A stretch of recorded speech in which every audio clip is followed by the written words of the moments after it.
I was minding my beeswax, teaching, and chaplain of a high school. And I get a phone call telling me to come to a parish that I've never heard of, in a town I had no idea where it was, effective July 1st. After going back and forth with the Archbishop to make sure he had the right person, I had to call personnel, and I told them, this is crazy, I'm the new pastor. I'm leaving July 4th for Italy. He said, that's not your problem, tell the other priests you go. So I arrive here, and off I go to Italy for 2 weeks. And I come back, during the course of the 1 week I was here, because as a teacher, I plan on traveling in the summer, so I had things booked. There is a letter of introduction from some lady named Rosemary Monaghan, who lives somewhere on Euclid Avenue, who doesn't make it to church that often anymore, but would like to meet me. Please call my son Fred and set it up. So, I looked at it, I put it aside, I went to my next trip. I came back and the letter was staring at me. So eventually, back and forth, I got hold of Fred, and we set up our first lunch date.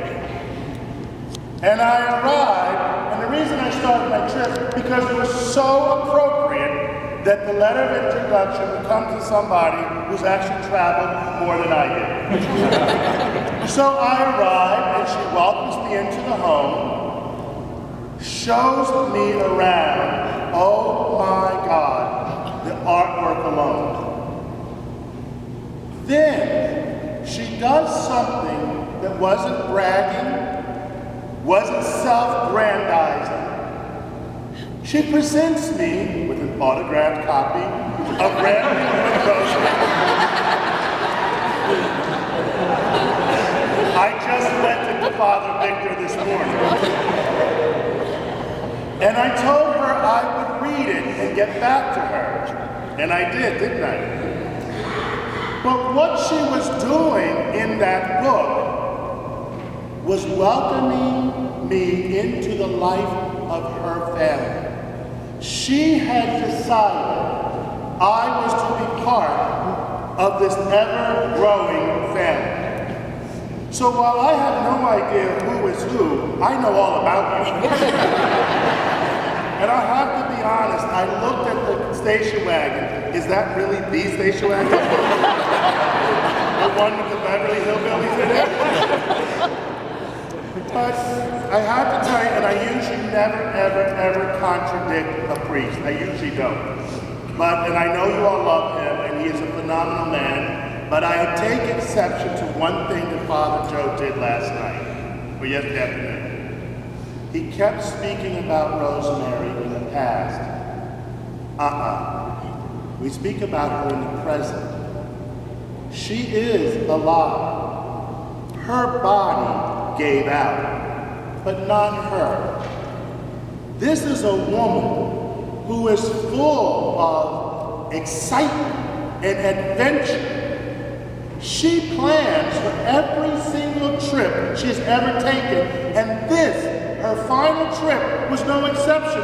She had it planned out since 2003. There have been some changes to it, but she had the trip planned because she knew that she was going to make the greatest trip of her life, the biggest adventure.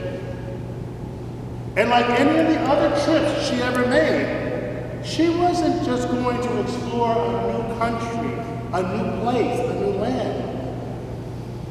But she had people waiting there.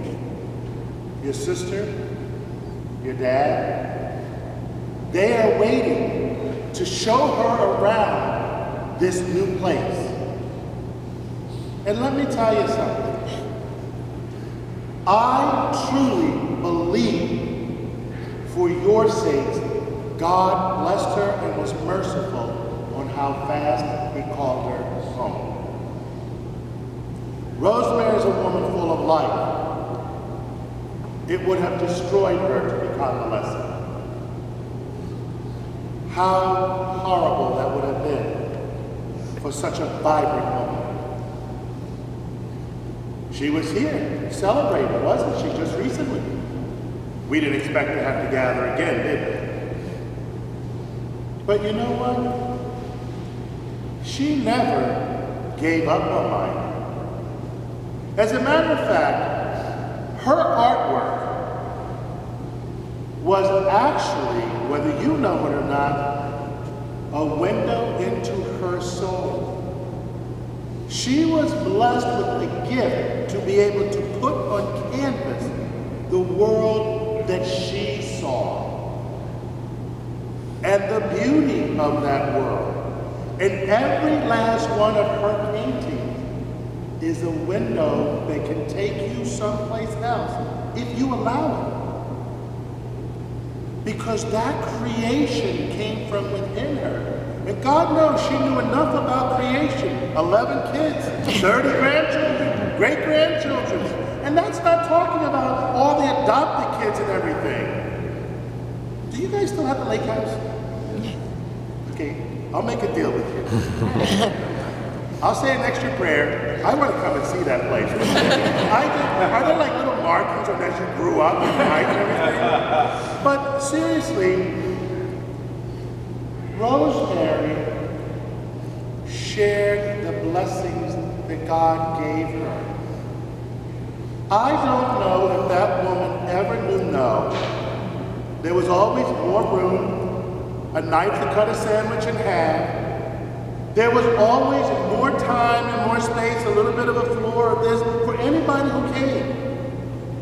She did things that I read about in her book and discussed with her that made the hair on the back of my neck stand up, and most of it happened in this country. Stupid things traveling across the world country with kids breaking down. And it's like, come on, tell me the truth. She did freak out, right? Come on, humor me. Come on, no? This is a woman. She hated shopping. She what? Hated shopping. She hated shopping. Well, there you go. But this is a woman who understood and understands that God gave us a precious gift of life so that we can use it. One of her crazy friends sitting here did something that I'm actually petrified of doing. They went up in a hot air balloon. How could you people let your mother do that? Like, seriously. What? We didn't know about it. No, you didn't know. There you go. You didn't know about it. But you see, in everything Rosemary did, everything she does, she always rose to the occasion, and she always seeked to be with her God. Each of you children, and grandchildren, and great-grandchildren, each of you children by marriage, each of you her friends and family, you are always, and you are always, her face of love. Because when she looked at you, she saw a gift from God. And she celebrated each and every one of you. And every time I read the book, whenever I got to pictures, I kept counting to make sure all of you were there. Every last one of you have stockings that still hang at Christmas. No matter where you have moved to, you never left her heart. She welcomed your visits. She kept in touch. She knew everybody's name. And she could tell you everybody's birthday. And she could tell you about everybody. You see, she did a wonderful job with your dad. And how do I know that?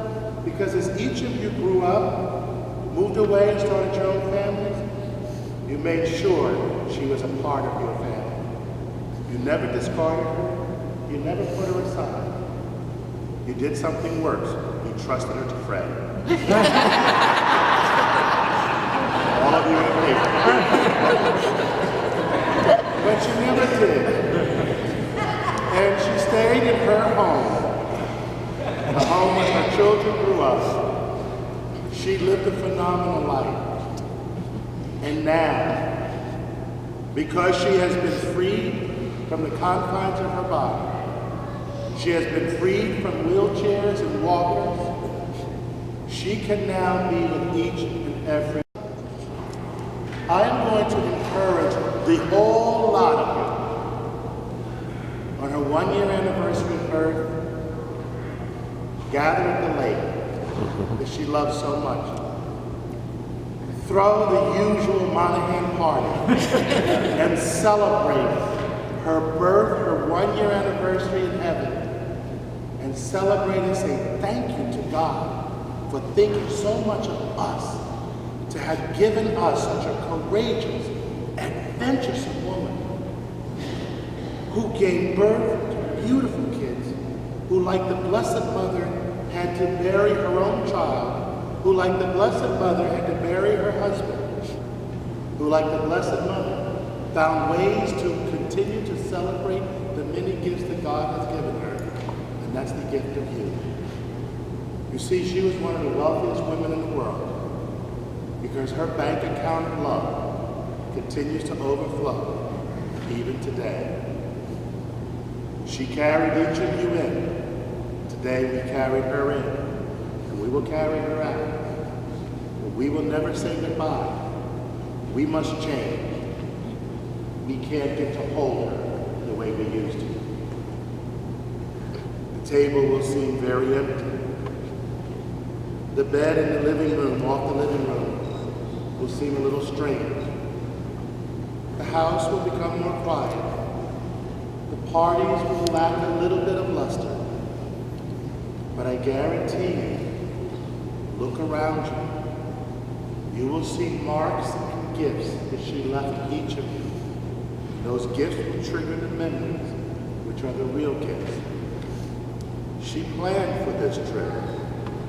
And in planning, like every other trip, she has never abandoned you, she has never left you, and she's looking forward to being reunited with you to share all of the stories of her phenomenal adventure. So as we gather, she travels home to God, to Dad, and to see Peggy again. Know that she will always watch over you. And thank you. I genuinely mean thank all of you for never having put her away, for never having denied us the privilege of knowing her. Thank you for sharing her with us, because you, each and every one of you, have received the generosity and the love that both your parents gave you. For you see, you are your mom and your dad. You are the best of them, you are the worst of them, and you are a combination of the power of their love. And God knows you are a very privileged, select, and elite group. So, if you have extra copies of that book, save them for your grandchildren and your great-grandchildren so they can know that the spirit that stirs in them comes from their grandma, who's right there with them as they begin their life's journey. Thank you all, and Lord God, thank you